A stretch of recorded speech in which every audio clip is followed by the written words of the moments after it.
siang tu rau pui ber ni ma se ho velin ama ashe thiam si lo ba thara ga jung lo chua a fia mo si lo alfa le omega masabele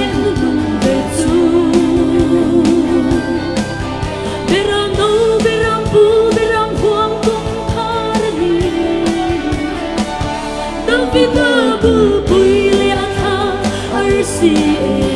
mo sa tuan pa rem na lang ani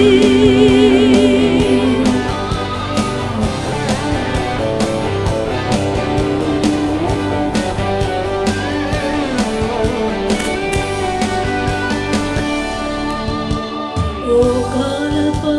aparat hama kathia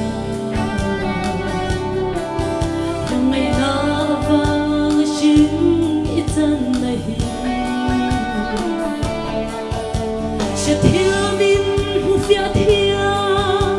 tere se shelo ten no minan ave nge yang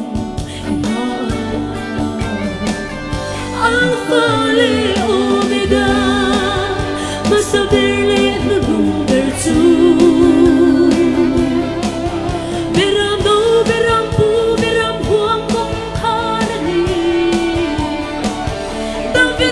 2 pui le atha arsi emoy sa tuan pa rem na lang ani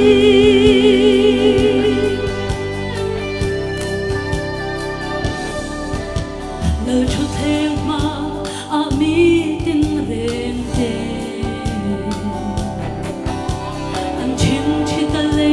tin rem in buan hun chua pathian te pathia en kim te thei chu an hay to lo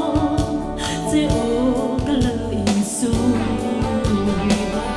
alpha le omega masabele